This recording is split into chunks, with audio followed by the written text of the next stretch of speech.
Texas football survives a second-half scare in Fayetteville. Men's basketball rallies to 3-1 after defeating Chicago State and Mississippi Valley State. And the SEC champions of soccer win their first NCAA tournament game against Boston University on Friday night. So it's all dubs from the Longhorns in the latter half of November. All this and more coming up on College Press Box.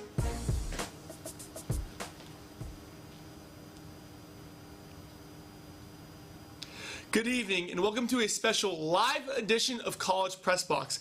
I'm your host, Robert Gonsolin, co-hosting with Tyler Strempel, who will be joining us shortly. We're live today as part of TSTV's station-wide 24/7 stream to promote our horn raiser to raise $13,000 for equipment upgrades. You can find the link in the description if you're on YouTube, so please donate. We have a great broadcast tonight, but before we dive in, we must remind you that today's show is brought to you by Cap Metro, Austin's transit system. We connect you to work, school, play, and everywhere in between, so plan your ride to this weekend's game against Kentucky at capmetro.org. Texas football traveled to Fayetteville to face a familiar Southwest Conference foe this past Saturday, the Arkansas Razorbacks. Having won all road games since October of 2022, Texas aimed to improve its chances for a berth in the SEC title game.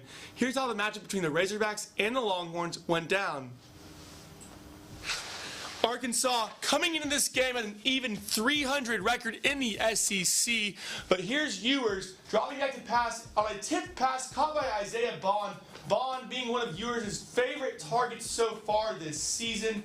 Couple plays later, however, Ewers back in the pocket, steps up. He's going to be sacked by Arkansas's Brad Spence on third down, forcing Texas to have to punt the ball away. And then here's Taylon Green flinging it downfield, but it's intercepted by Jahdae Barron.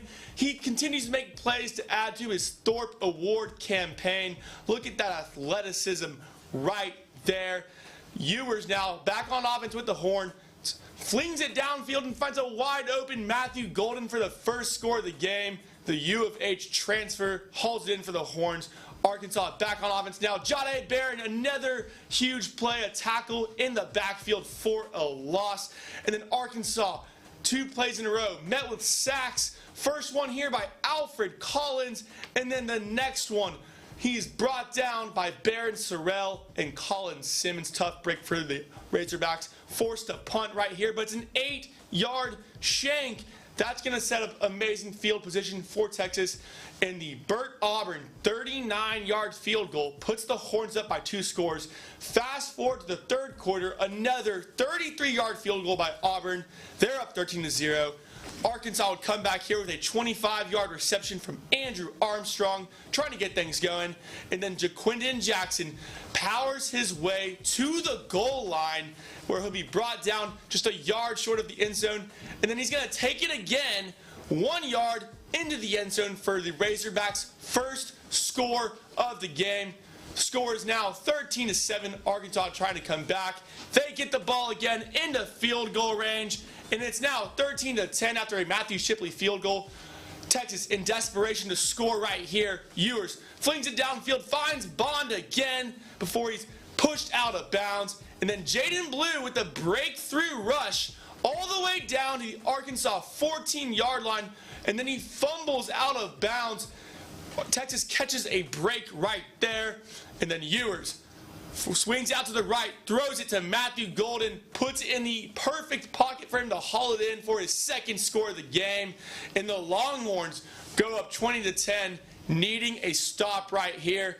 And sure enough, Alfred Collins knocks it loose right in front of the Michael Taft senior defensive back, for him to scoop it up and retain possession for the Longhorns. And that will allow Texas to take a knee and win the game 20-10. Longhorns improve to 9-1, 5-1 in the SEC, and Arkansas takes another loss. Texas's victory has them well positioned in the SEC title race. Our very own Gabriel Silva trekked this past weekend to cover the game. Here's what his thoughts were. Old Southwest Conference foes met up today here in Fayetteville between the Texas Longhorns and the Arkansas Razorbacks, this time as members of the Southeastern Conference. The number 3 ranked Texas Longhorns traveled to Fayetteville Saturday, hoping to keep their dreams of an SEC championship alive. The stars were out as the Longhorns were looking to come away with the win in the midst of a rowdy Arkansas environment, as Texas was looking for revenge after losing to Arkansas in 2021 in Coach Steve Sarkisian's first season at the helm. The story of the game was the Texas defense, who held Arkansas to 231 total yards and only allowed 10 points. The defense also forced 2 takeaways thanks to an interception by Jim Thorpe Award finalist Jahdae Barron and a forced fumble by Alfred Collins. The defense also recorded 6 sacks on the day by 5 different players, including Jahdae Barron, Barron Sorrell, Alfred Collins, Trey Moore, and Colin Simmons. It wasn't the best game on offense for the Horns, as they were held to 315 total yards and only 10 points in each half. The Longhorns were able to pull out a win thanks to 2 touchdowns from junior wide receiver Matthew Golden and leaning heavily on the run game led by Jaden Blue and Quatravion Wisner. Texas took care of the ball by having no turnovers and finished the game with the ball on offense after an almost 7-minute, 14-play drive capped off by Quinn Ewers' quarterback keeper to steal the game. Texas moves to 9-1 overall and 5-1 in conference play as they now sit atop the SEC standings as the season nears its conclusion. Texas narrowly escaped today with a win, 20-10. They're looking forward to next week's matchup against Kentucky back home in Austin at Darrell K. Royal, Texas Memorial Stadium. The Longhorns only have 2 games left on the schedule, 1 at home, 1 on the road, and then after that, it's postseason play. For TSTV Sports, I'm Gabriel Silva. Quite the experience going into enemy territory. Thank you, Gabriel, for that. For more, I'll send it over to my co-host, Tyler Stremple. Tyler? Thanks, Robert. I'm with Henry Hipschman. How are you doing today, Henry? I'm doing great. Excited to be here. Wonderful. So we're going to get right into it, just some analysis on this Texas versus Arkansas game. What were some of your biggest takeaways from the game as Texas heads into its final 2 games of the regular season against Kentucky and the all-important Lone Star Showdown at Texas A&M? Though we didn't show the same offensive firepower that we've displayed in other moments this season, I like that we limited mistakes. I think something we need to focus on in the coming weeks is protecting the ball. Quinn Ewers was able to walk away from the game without a turnover, his 2nd consecutive week doing so, but Texas did almost turn over the ball on a fumble by Jaden Blue that, luckily for the Longhorns, rolled out of bounds in order for our offense to succeed against a Kentucky team that held Georgia to one of its lowest scoring games of the season at 13 points. We will need to limit the easy mistakes. Another big takeaway I had from this game was that the defense continues to be a force, with a special shout out to Jahdae Barron and Alfred Collins. Texas currently leads the SEC in numerous categories defensively, including most passing categories, but an area they could improve is the run defense. Texas is 5th in rushing yards and rushing yards per game allowed. While that is respectable, it can improve with the level of talent we have on the defensive side. We have a really, truly special defense this year, as well as offense, but the offense seems to sometimes have some issues. Our defense, one of the stable parts of the year. So only Quinn Ewers' 3rd game of the season not turning over the ball with either an interception or a fumble. Now having taken care of the ball for 2 consecutive weeks, do you think this could be a turnaround for Ewers that he takes into the playoffs? I think it can, but we can't say he didn't have a close call or 2 in this game. The play that immediately comes to mind is a deep shot to Matthew Golden that was nearly snagged by the safety coming into coverage. Early turnovers have been a problem for Ewers throughout the season, with most of his turnovers coming in the first quarter, or fumbles coming in the first quarter. I believe if he can remain calm and not try to force anything too risky too early on, he can find his footing in these upcoming games and play some of his best football that we have yet to see this year. We have to remember, Quinn is coming off his best game of the season against Florida, and he didn't even play the whole contest. I think he is in a good place right now, and if he can find sure footing early on, he should excel in the coming weeks. Yeah, Quinn Ewers in the first quarter is a totally different quarterback. We've seen that all year, but it seems like we're starting to see a reversal back into consistent Ewers in all quarters. Our defense, again, impressive, again, limiting Arkansas to 10 points, forcing a pick, another turnover for our special Longhorn defense. How critical will this defense be in the coming weeks? Extremely. Right now, Texas has the best defense in the SEC in yards, yards per game, passing yards, and points scored against. The Texas secondary has been a nightmare for opposing quarterbacks this season, leading the SEC in interceptions, and again, limiting opponents' capabilities through the air. Jahdae Barron turn, had himself a great game against Arkansas, reeling in the game's lone interception, but also doing more than that, showing his impressive speed and strength, getting off of blocks, making tackles in the backfield, and even recording himself a sack in the first half. He even had a QB pressure later on as well, and some good pressures throughout the game from other players. Another impressive defensive display on Saturday came from the big number 95 on the D-line, Alfred Collins. Collins had himself a day, recording a sack, forcing a fumble, and yet another turnover was forced by this defense, and was just an all-around presence throughout the game, finishing this game with a season-high 4 solo tackles and 7 total tackles. Now, we did see a breakdown in the defense in Arkansas's 1 touchdown drive of the game, Green connecting with some of his receivers for some big throws, as well as using his legs and showing off his impressive run ability. Despite this, Texas looked good throughout the game, suffocating wide receivers and creating pressure and QB hurries that resulted in a breakdown in the Arkansas offense. As Texas prepares to face a Kentucky team with the 3rd least yards per game and least total points in the SEC, they should find themselves with a few more opportunities to force turnovers and disrupt the Wildcats' offense. All right, thank you very much, Henry, for your analysis. Let's go back to Robert at the desk. Awesome analysis, Tyler. Thank you, Henry, for coming on. When we return to College Press Box, Texas men's basketball has been building a winning streak. We'll be right back to talk more about it, so please don't go anywhere.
Welcome back to College Press Box. Texas men's basketball continues to thump opponents in non-conference play.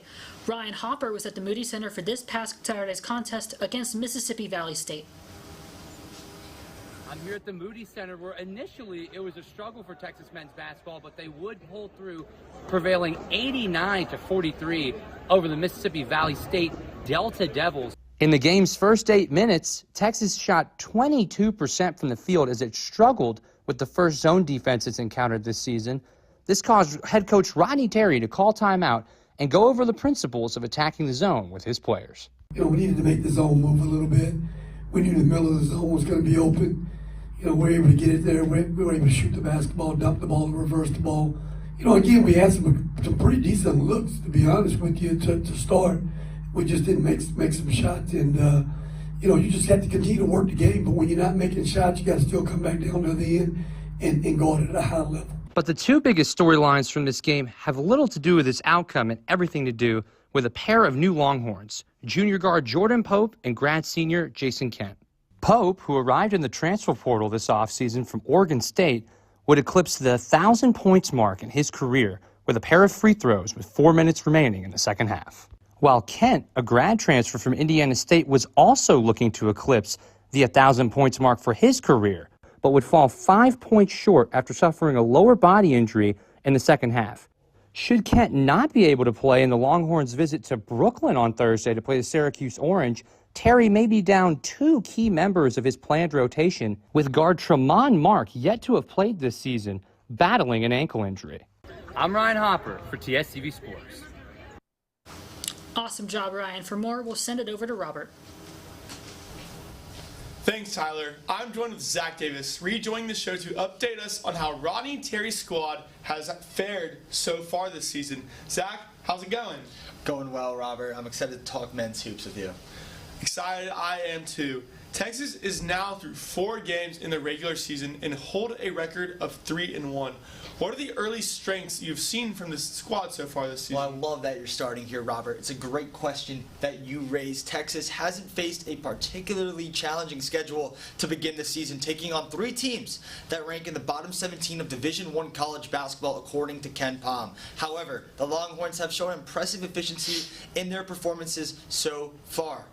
They rank 28th nationally in both offensive and defensive efficiency and are 4th in the nation in 2-point field goal percentage. Defense, allowing opponents to hit just 36% of their shots inside the arc. Arthur Kaluma and Caden Shedrick have been key defensive anchors for Texas, providing physicality, shot blocking, and a rebounding presence. Coming into the season, size was seen as a potential weakness for the Longhorns. But rebounding and interior defense have been anything but an issue. What has been a weakness, however, is the team's 3-point shooting. Texas is hitting just 34% from beyond the arc, which ranks 288th in the nation. The return of Tremont Mark, who has been sidelined with a knee injury, could help improve this area. Mark is a reliable perimeter threat, and his presence on the floor will likely boost Texas's outside shooting.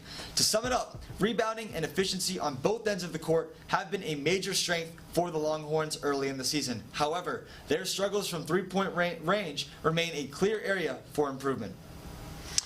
So Devin Pryor, he missed a couple of games early in the year, and Longhorn fans are yet to, watch the Arkansas transfer Tremont Mark play in a Texas uniform. How have the Horns been affected by this injury so far, and what kind of presence does Mark bring to the table for the Horns? Well, yeah, it's nice that you bring this up, Robert, because I just talked about it. Tremont Mark has missed this season so far through 4 games. Pryor and Mark sat against Ohio State, and you noticed the lack of depth in that game. Trey Johnson, Arthur Kaluma, Jordan Pope, Kendall Weaver, Julian Larry, Jason Kent, and Caden Shedrick all played over 25 minutes on the floor. This team was said to be a 10-deep team this year, but when you miss those guys, it was hard for Texas to get back in the game against the Buckeyes after starting off slow. Mark was a do-it-all guy for the Razorbacks last year, scoring a team-high 16.2 points on over 4 boards and nearly 2 assists a game. Not only does he bring more depth to the Longhorn squad, but his 36% three-point clip last year made defenses change their game plan to worry about him not being too open. Mark started in 28 games for a below-average Arkansas squad last year, but he was a star in Fayetteville. And there is little doubt to Rodney Terry's team that he will do anything but help Texas win those meaningful games this year. When he returns, expect him to start rather quickly in the offense Texas has to completely change. He brings a new level of deep scoring, effective passing, and strong perimeter defense. And so going off that, tell me about freshman phenom. He's been a star for Texas throughout 4 games, to say the least. Has Trey surprised you in his early start, and what does he bring to the Texas team? Well, per usual, Robert, it's a great question that you bring up. I'm not surprised whatsoever about Trey Johnson's breakout start to this season. I mean, Johnson is just a breakout star. Leads Texas with 23.5 points a game to go along with 3 rebounds and 2 assists. Trey has been stellar. But this was predicted by myself in the preseason. Texas played 2 scrimmages early, and Johnson saw a lot of playing time. I knew the volume would be there, and his high school tape backed up his performance so far this season. I will admit, however, I was not aware of how good Trey would be on the defensive side of things. He is long, and he uses that to get low and force hard passes around the perimeter. He is tall, so anyone that tries to drive on him will be swatted away. And finally, he is athletic. He can keep up with the best athletes in not just the SEC, but in all of college basketball. There's a reason he's projected to be a top 10 pick in the draft. Both inside and outside the paint, around the perimeter, he brings really good perimeter defense in the squad, Robert. And when Mark gets back on the floor, that's another guy to guard. Johnson's scoring capabilities make him elite for college basketball. Well, Zach, I mean, great analysis right there. Thanks for coming on and joining and talking about what this Texas team can do from an injury standpoint going forward, what their health is going to be like, and how they're going to match up coming up on Thursday. Thanks for coming on, Zach. Tyler, take it away. Thank you so much for the analysis, gentlemen. When we return to College Press Box, Texas soccer continues to roll with a player's dominant display, propelling the Lady Longhorns to victory. We'll be right back.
Welcome back into College Press Box. The SEC Tournament champion Texas Soccer defeated the Boston University Terriers in the first round of the NCAA tournament behind an all-time game from Holly Ward. Perla Paredes was at Mike A. Myers Stadium covering all the action. The Texas Longhorns would take on the Boston Terriers here at Mike A. Myers Stadium for the first NCAA tournament game of the season. They're coming off a win against South Carolina, 1-0 for the SEC Conference title. Back in Austin after falling behind early, Texas bounced back with the crucial goal just before halftime. Freshman Amelia Villarreal was a constant threat, setting up dangerous chances, but it was senior Lexi Misimo's pinpoint corner kick that led to Holly Ward's equalizer in the 29th minute. Texas shot 20 times and kept being aggressive on the pitch by being caught offside 5 times and having 5 corners. Boston freshman goalie Bridget Carr also ended the night with 8 saves. In the second half, it was all about Ward, who delivered a historic performance, her first ever NCAA tournament hat-trick, followed by a stunning 4th goal to seal the win in the 77th minute. The senior said she didn't prepare any differently. All she wanted was to enjoy her last home game in Austin. I'm kind of having the same mindset. I'm just like going into every game trying to like enjoy it, and like also like these are my last few games with this team, and like I said, this team's so special and I just love being here and being with my best friends. So like I'm kind of just preparing every game like I don't know, I want to go out and just do better than the last. Here I am with Giovanni Leon, and I want to ask you, what did you see from the Texas offense in the second opposed to the first half? Well, I thought in the second half they were a lot better. You know, they were attacking as a unit, moving the ball more fluidly, and it was a very slow start. But after that first goal from Texas, it seemed to have clicked, and 3 more goals from Holly Ward, and it was a great 4-1 win for Texas. Yes, we heard from the coach, and she said that a big part of this win was that they were able to get a goal right after. They obviously scored a great goal, Holly Ward, to get that one back in the first half, going in 1-1. A little bit of reorganization at halftime, and the energy increased at such a high for the program last week, being SEC champions for the first year and the first in school history. Kelly said she was excited to be moving on in the tournament, and Texas will take on Michigan State next on November 22nd. Reporting for TSTV Sports, I'm Perla Paredes, and he's Giovanni Leon. Another great win for Coach Kelly's squad. Thank you, Perla and Giovanni, for that. Let's go back to Tyler with another special guest, Raymond Gorvey. Thank you, Robert. I'm so happy to be with Raymond Gorvey today. How are you doing, Ray? I'm doing good, Tyler. How about you? I'm doing wonderful. So let's just get right into it. An amazing win over Boston University. Holly Ward scoring an impressive 4 goals in Texas's 4-1 win over BU. 4 goals being scored by a single player is a rare feat in college soccer. Raymond, what impressed you the most about Holly Ward's performance? Holly Ward last Friday was spectacular. I mean, scoring 4 goals in a game at this level is really rare, especially in college soccer. But Ward, with her lightning pace, was able to get behind the defense multiple times. When Texas broke on the counterattack, she played a great all-around game, pressing Boston's defenders and really forcing a lot of defensive errors that allowed our midfield to capitalize, triggering countless counterattacks throughout the game. So, yeah. After that win, the Longhorns face Michigan State next in the round of 32. What must Texas do in order to advance to the round of 16? The Longhorns must continue to dominate possession, which has been a common theme, especially going into the SEC tournament. Midfielders Lexi Misimo and Jilly Sickman each got an assist last Friday and were crucial to Texas link-up play. As we saw, Texas get 12 shots on target in the game. The two continue to work together well as a midfield pivot and getting the ball out wide to Holly Ward and the very talented true freshman Amelia Villarreal. Also, stellar play from goalkeeper Mia Justice following her MVP performance in the SEC tournament is also very key for the Longhorns, as she helped guide the Longhorns to 3 clean sheets in the last 5 matches. Although Texas conceded early, Boston felt the impact of Mia Justice and what she means for Texas, as they had 5 shots and she saved 4 of the 5. So if Texas continues to play this way, it should be business as usual. And for the Longhorns versus Michigan State on Friday. Great. So if the Longhorns want to win it all, which I'm sure they do, what are some key factors that Texas must focus on throughout the tournament? Texas might arguably have the best front 3 in the whole tournament with Holly Ward, Amelia Villarreal, and Leslie Miximo, who we all know has been playing more upfield, especially due to injury to Trinity Byers earlier in the season. And Texas has been known has no problem scoring goals as they stepped up big throughout the season. Texas needs to continue to get the ball to either of these three, and that will be key for Texas to go deeper in the tournament as better the competition continues to improve. As teams like Duke and UCLA score goals for fun, so they need to keep the scoring pace up. Also, the defense leading up to the SEC tournament was Texas' biggest concern, but it seems that Texas has found its groove defensively behind the stellar play of Mia Justice. Texas only conceded 1 goal throughout the SEC tournament, and even though they conceded early on Friday against BU, the defense went on to show its form that we saw in the SEC tournament. If Texas can continue to be great in these areas, the Longhorns have a legitimate chance to take home the national championship. All right, thank you so much for your analysis, Raymond. Let's go back to Robert at the desk. Thank you, Ray and Tyler, for that. When we return to College Press Box, we'll take a look at the past week in Longhorn sports and look forward to what's to come. Stick around because you won't want to miss it.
Welcome back into College Press Box. Let's take a look at the past week in Longhorn sports.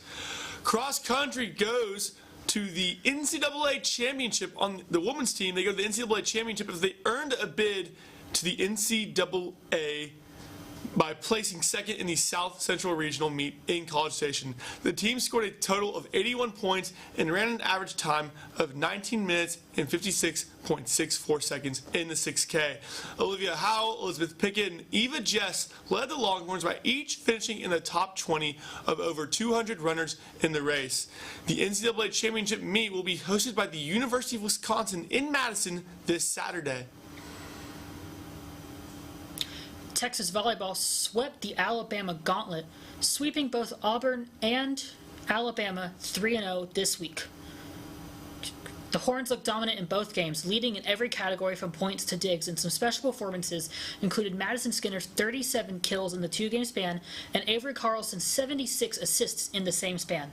The Horns look to keep their three-game winning streak alive against Oklahoma on Friday, with only 3 games to go in the regular season, and Texas still in the hunt for an SEC championship before NCAA tournament play begins. Isaac Alonso of men's cross country advanced to the NCAA championship on an individual qualifying bid this weekend. The senior runner placed 4th overall in the 10K with a time of 29 minutes and 12.9 seconds. The performance was the meet's fastest overall by a member of a team that did not qualify for the championship. So, along with the women's team, Alonso will represent Texas on Saturday when the meet takes place. Now, let's take a look at this week in Longhorn sports. On Wednesday, women's basketball takes on Tarleton State at home, 11 a.m. on the SEC Network Plus. Meanwhile, Thursday, in the UKG Legends Classic for men's basketball, the team will take on Syracuse at 6 p.m. on ESPN2. And then on Friday, also in the UKG Legends Classic, men's basketball will either take on St. Joseph's or Texas Tech. That's going to be at either 6 or 8:30 p.m., but it's going to be on ESPNU. Meanwhile, also on Friday, the second round of the NCAA tournament for soccer, the team will take on Michigan State at 3 p.m. on SEC Network Plus, and then volleyball goes to Norman to take on the Sooners on the SEC Network Plus at 6 p.m. And then finally, rounding it out, the final regular season home game for the Texas Longhorns, they'll host Kentucky in football, 2:30 p.m. on ABC. That will conclude this week's live edition of College Press Box. TSTV is still active in Hornraiser, so if you wouldn't mind, please, please, please donate by using the link in the description. Make sure to stick around on Texas Student Television for Texas News Primetime after this, and make sure to tune into our other sports shows this week, including College Crossfire Wednesdays, airing at 9 p.m., and the 1-0 Sports Show on Fridays, now airing at 11 a.m. Thank you to our analysts, everyone in Master Control, our executive producer, Joseph Duffy, and everyone else at TSTV. I'm Tyler Strimple. He's Robert Gonsolin. Thank you for joining us, and have a good night.